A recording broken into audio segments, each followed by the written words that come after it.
Let's now bring you that conversation on the new speaker in the U.S. I'm talking about Mike Johnson, and I'm being joined live by Global Affairs Analyst Collins Nweke, all the way from Belgium.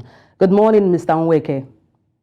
Very good morning to you, Adebola. Fantastic. Now, Mike Johnson has emerged as the Speaker of the House of Representatives in the U.S. What are the policies from Pelosi's reign that has impacted on Africa that you think Johnson will continue? Well, very little is known about Mike Johnson, the new speaker, domestically, but more importantly on foreign affairs. So it is a bit challenging to try to predict what is going to do in the area of foreign policies. But there are a few pointers that we can look at. For a start, he is an ultra-conservative. What that means is that most conservatives would want to focus on domestic matters. So foreign affairs is fine to them only to the extent that it furthers squarely America's national interests. So it wouldn't surprise me if he only supports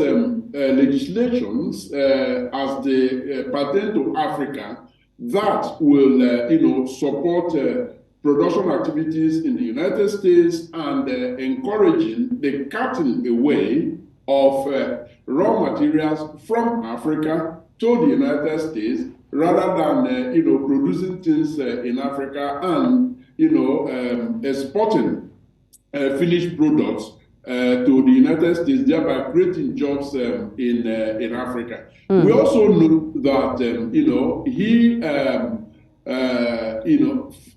is not in support of aid to Ukraine initially. But following his election as Speaker, he has said, well, he's open to that. We also know that he's a staunch supporter of the activities of Israel in Gaza. So which means that the interest of Israel is one and only thing he wants to hear about. Whether the Palestinians are suffering and are dying in their numbers is not his business. So, to summarize it, Adebola, I believe that not very much positive things could be expected of Mike Johnson as far as Africa is concerned. But let us adopt the wait and see attitude. All right. Now, Mr. Johnson, a lawyer and former chairman of the Conservative Republican Study Committee, has never led a powerful committee in Congress or served in top-tier House of leadership. How do you think these will affect his leadership? It will have a tremendous, impact on his leadership. I mean, the fact that he's relatively unknown, very little legislative experience. As a matter of fact, in over 140 years, he is known to be, the second least experienced person in the House of Representatives that has been elected, Speaker. The last person was in 1883. So you see, that tells us something. And you see, he comes at a time when there is, what you can actually refer to as civil war within this party, the Republican Party. So which means that, he's got to stabilize the, Republican parties behind his agenda. To do that, he needs to build relationships, which he doesn't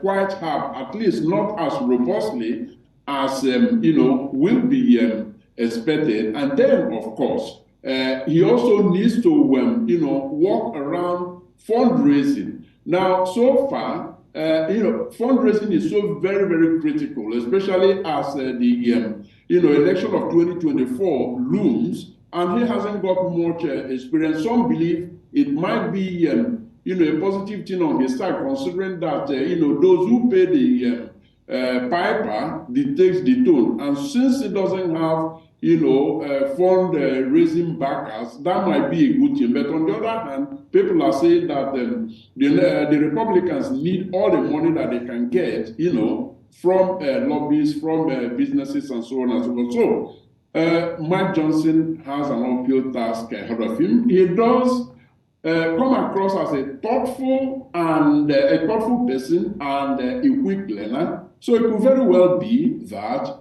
he would settle in pretty fast, learn the role, and play the politics as it is expected to be. All right, Collins, let's bring it home to Africa. How can its position on global trade align with Africa's economic goals and development needs? There is a misalignment between Mike Johnson, at least what the little we know about him, and economic development of Africa. And, I will narrow it down to Nigeria. Take, for instance, current president of Nigeria, who doubles as, the chairperson of the Economic Community of West African States, Bola Tinubu, has actually come on strong about, rejigging the existing financial instruments, international financial instruments, because they are tilted against Africa. He wants to see more equity there. He wants to see, policies that actually favor Africa, or at least that are equitable. But you see, Mike Johnson being, an ultra-conservative, he's not just a conservative gentleman, he is an ultra-conservative guy. And so what that means is that the agendas that he supports are actually one that puts only one thing in the forefront, and that is the interest of the United States of America.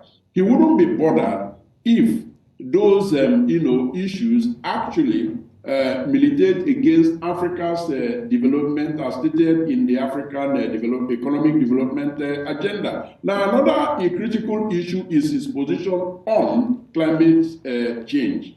Now, he will support climate change legislation as long as it favors America, who happens to be, one of the greatest polluters of the world. So he will not, for instance, favor a situation where the biggest polluters help, in correcting the menace of climate change. He would want to shift as much of the burdens to Africa as possible. So these are very, very, telling negative signs for Africa economically.